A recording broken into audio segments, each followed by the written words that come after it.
ನಮಸ್ಕಾರ ಎಲ್ಲರಿಗೂ welcome to my channel. ನಾನು ಇವತ್ತು ಕೇಕ್ ಮಾಡೋದು ಮನೇಲಿ ಯಾವ ಥರ ಅಂತ ನೋಡೋಣ. ಫಸ್ಟ್ ಒಂದು ಕಪ್ಪಲ್ಲಿ ನೀರು ತಗೊಬೇಕು. ಒಂದೇ ಸ್ಪೂನ್ ನೀರು ಹಾಕೊಬೇಕು. ಮತ್ತೆ ಅದಕ್ಕೆ ಒಂದು ಕಪ್ಪು ಸಕ್ಕರೆ ಹಾಕೊಂಡು ಕ್ಲೀನಾಗಿ ಕರ್ಗೋವರೆಗೂ ಮಿಕ್ಸ್ ಮಾಡ್ಕೊಬೇಕು. ಒಂದು ಸ್ಪೂನ್ ಅಂದರೆ ನಾನು ದೊಡ್ಡ ಸ್ಪೂನಲ್ಲಿ ತಗೊಂಡಿದ್ದೀನಿ. ಮತ್ತೆ ಒಂದು ಕಪ್ ಇಲ್ಲ, ಇಲ್ಲಿ ಗ್ಲಾಸಲ್ಲಿ ಮುಕ್ಕಾಲು ಗ್ಲಾಸು ತುಪ್ಪ ತಗೊಂಡಿದ್ದೀನಿ. ಅದೇ ಮುಕ್ಕಾಲು ಗ್ಲಾಸಲ್ಲಿ ನೋಡಿ ಸಕ್ಕರೆ ಮಿಕ್ಸ್ ಮಾಡಿದ್ರಲ್ಲ ನೀರು, ಆ ನೀರಿಗೆ ಹಾಕೊಬೇಕು. ಮತ್ತೆ ಅದರಲ್ಲೇ ಹಾಲು ತಗೊಂಡಿದ್ದೀನಿ, ಮುಕ್ಕಾಲು ಕಪ್ಪು ಹಾಲು, ಮುಕ್ಕಾಲು ಗ್ಲಾಸ್ ಹಾಲು. ಎಲ್ಲನೂ ಸೇಮ್ ಅಂದರೆ ಒಂದೇ ಪ್ರಮಾಣದಲ್ಲಿ ತಗೊಂಡಿದ್ದೀನಿ. ಕ್ಲೀನಾಗಿ ಮಿಕ್ಸ್ ಮಾಡ್ಕೊಬೇಕು. ಇವಾಗ ತುಪ್ಪ, ಸಕ್ಕರೆ, ಹಾಲು ಎಲ್ಲನೂ ಮಿಕ್ಸ್ ಮಾಡ್ಕೊಬೇಕು. ಮತ್ತೆ ಇಲ್ಲಿ ಕೋಕೋ ಪೌಡರ್ ತಗೊಂಡಿದ್ದೀನಿ, ಮುಕ್ಕಾಲು ಗ್ಲಾಸು, ಅದನ್ನು ಸೇಮ್ ಕ್ಲೀನಾಗಿ ಮಿಕ್ಸ್ ಮಾಡ್ಕೊಬೇಕು. ಅದನ್ನು ಕೂಡ ನೋಡಿ ಚೆನ್ನಾಗಿದೆ ಅಲ್ಲ ಕಲರು. ಮಕ್ಕಳಿಗೆ ಚಾಕ್ಲೇಟ್ ಫ್ಲೇವರ್ ಇಷ್ಟ ಅಲ್ವಾ, ಹಾಗಾಗಿ ಚಾಕ್ಲೇಟ್ ಫ್ಲೇವರ್ ಮಾಡ್ತಾ ಇದ್ದೀನಿ ನಾನಿಲ್ಲಿ. ಮತ್ತೆ ನಿಮಗೆ ಮೈದಾ ಬೇಕಾದ್ರೆ ಮೈದಾ ತಗೊಳ್ಳಿ, ಮತ್ತೆ ಕಡಲೆ ಹಿಟ್ಟು ಬೇಕಾದ್ರೆ ಕಡಲೆ ಹಿಟ್ಟು ತಗೊಳ್ಳಿ. ಅರೆ ನಾನಿಲ್ಲಿ ಮೈದಾ ತಗೊಂಡಿದ್ದೀನಿ, ಕಡಲೆ ಹಿಟ್ಟು ಬೇಕಾದವರು ಕಡಲೆ ಹಿಟ್ಟು ತಗೊಳ್ಳಿ. ಒಂದೇ ಒಂದು ಚೂರು ಗಂಟು ಇಲ್ಲದೆ ಇರೋ ಥರ ಕ್ಲೀನಾಗಿ ಮಿಕ್ಸ್ ಮಾಡ್ಕೊಬೇಕು. ನಿಧಾನಕ್ಕೆ ಮಿಕ್ಸ್ ಮಾಡಿ, ಪರವಾಗಿಲ್ಲ, ಅರ್ಜೆಂಟ್ ಏನೂ ಇಲ್ಲ. ಕ್ಲೀನಾಗಿ ಮಿಕ್ಸ್ ಮಾಡ್ಕೊಬೇಕು. ಒಂಚೂರು ಗಂಟಿದ್ರೇನು ಅದು ಚೆನ್ನಾಗಿ ಬರೋದಿಲ್ಲ, ಹಾಗಾಗಿ ಒಂಚೂರು ಗಂಟು ಇಲ್ಲದೆ ಇರೋ ಥರ ಕ್ಲೀನಾಗಿ ಮಿಕ್ಸ್ ಮಾಡ್ಕೊಬೇಕು.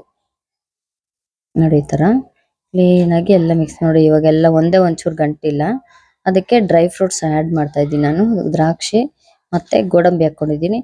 ನಿಮಗೆ ಬೇರೆ ಪಿಸ್ತಾ, ಬಾದಾಮಿ ಎಲ್ಲ ಬೇಕಾದ್ರೆ, ನಮ್ಮ ಹುಡುಗರು ಬಾದಾಮಿ ಸ್ವಲ್ಪ ಕಡಿಮೆ ತಿನ್ನೋದು, ಹಾಗಾಗಿ ನಾನು ಬಾದಾಮಿ ಹಾಕಿಲ್ಲ ಇಲ್ಲಿ.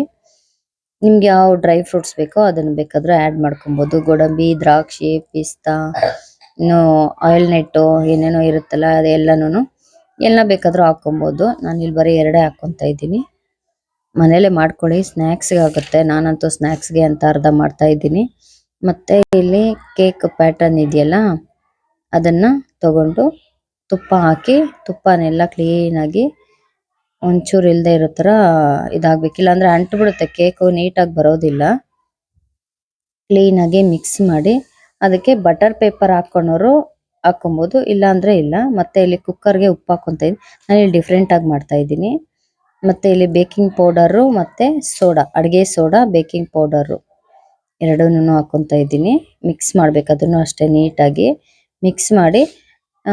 ಮುಂಚೆ ಎಲ್ಲ ನಾನು ವಾಟರಲ್ಲಿ ಕೇಕ್ ಮಾಡೋದು ನೋಡಿಸಿದ್ದೆ, ಇವಾಗ ಉಪ್ಪಲ್ಲಿ ಕೇಕ್ ಮಾಡೋದನ್ನು ತೋರಿಸ್ತಾ ಇದ್ದೀನಿ. ಕೆಳಗಡೆ ಉಪ್ಪು ಹಾಕಿ ಅದ್ರ ಮೇಲೆ ತಳ ಅಂಟದೇ ಇರೋ ಥರ ಇದಕ್ಕೆ ಇಡಬೇಕು. ಉಪ್ಪು ಮೇಲೆ ಡೈರೆಕ್ಟಾಗಿ ಇಡಬಾರ್ದು, ಸೀದೋಗ್ಬಿಡುತ್ತೆ ಪಾತ್ರೆ, ಕೇಕನ್ನು ಸೀದೋಗ್ಬಿಡುತ್ತೆ. ಮತ್ತು ನೋಡಿ ಸೆಂಟ್ರಲ್ಲಿ ಅದು ಇಟ್ಕೊಂಡಿದ್ದೀನಿ. ಮತ್ತು ಇಲ್ಲಿ ನಾನು ಬಟರ್ ಪೇಪರ್ ತಗೊಂಡಿದ್ದೀನಿ. ಬಟರ್ ಪೇಪರ್ ಹಾಕ್ಕೊಂಡು ಅದರೊಳಗಡೆ ಮಿಕ್ಸ್ ಮಾಡಿರೋಂಥದ್ದೆಲ್ಲ ಹಾಕಿ 2 ಸರಿ ಟ್ಯಾಪ್ ಮಾಡಬೇಕು, 2-3 ಸರಿ ಕ್ಲೀನಾಗಿ ಕುತ್ಕೊಳ್ಳುತ್ತೆ. ಅದ್ರ ಮೇಲೆ ನೀವು ಬೇಕಂದರೆ ಯಾವುದಾದ್ರೂ ಗಾರ್ನಿಷ್ ಮಾಡ್ಕೊಬೋದು, ಅಂದರೆ ಹಾಗೆ ಇಟ್ಟರೆ ಕೂಡ ಅಷ್ಟೇ ಚೆನ್ನಾಗಿ ಬರುತ್ತೆ ಲಾಸ್ಟಲ್ಲಿ. ಮತ್ತು ನೋಡಿ ಇಲ್ಲಿ ಉಪ್ಪು ಸ್ವಲ್ಪ ಕಾದಿದೆ. ಮತ್ತು ಕುಕ್ಕರ್ ಮುಚ್ಚಳ ಮುಚ್ಕೊಳ್ಳೋಣ. 1/2 hour ಬಿಡಬೇಕು, ವಿಷಲ್ ಎಲ್ಲ ಹಾಕೋ ಹೋಗಿಲ್ಲ ಇದಕ್ಕೆ. 1/2 hour ಆದಮೇಲೆ ನೋಡಿ ರೆಡಿ ಆಯಿತು. ನೋಡಿ ಈ ಥರ ಬಂದಿದೆ. ಬಟರ್ ಪೇಪರ್ ತೆಗಿತಾ ಇದ್ದೀನಿ, ಸಖತ್ತಾಗಿ ಬಂದಿದೆ. ನೀವು ಏನು ಮಾಡ್ಕೊಳ್ಳೋದೇ ಬೇಡ, ಸೂಪರಾಗಿ ಬಂದಿದೆ, ಸಖತ್ತಾಗಿ ಟೇಸ್ಟು.